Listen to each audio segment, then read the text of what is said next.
Kakak nak share dekat you all hot item ni kat ni. Barang hot selling. Setiap kali Ramadan, tak Ramadan pun barang ni memang repeat order non-stop. Sebab kain ni memang sejuk. Okay, Ira nak tunjuk dekat you all kaftan lengan panjang. Okay, design depan, design belakang. Okay, yang ni memang comel kat kain dia sedap pakai. Bukan comel saja design kakak, kain dia berkualiti. You boleh pakai lama, repeat order tinggi kakak ni. Okay, dia ada lengan panjang, ada lengan pendek sebelah Ira ni. Okay, ada pelbagai design, pelbagai warna kakak deh. Warna comel-comel kak. Hidupnya kak ni macam batik luki you ada tiru you ni.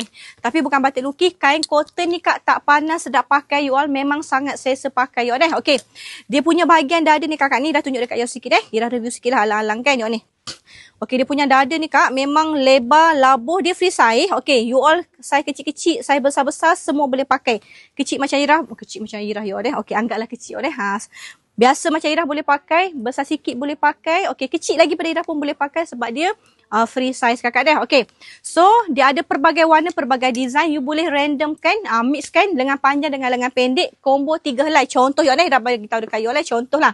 Contoh you nak grab lengan panjang, lengan pendek satu. Okay, lengan panjang nak 2 helai. Okay, you akan dapat combo jimat, combo Ramadan, combo terawih kakak. 3 helai RM135 saja, 3 helai boleh campur.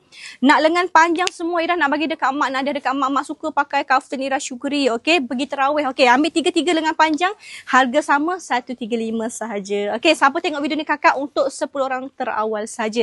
Nak sedekah untuk mak, nak sedekah untuk mak, nak hadiah untuk mak. Okay, komen lah laju. Okay.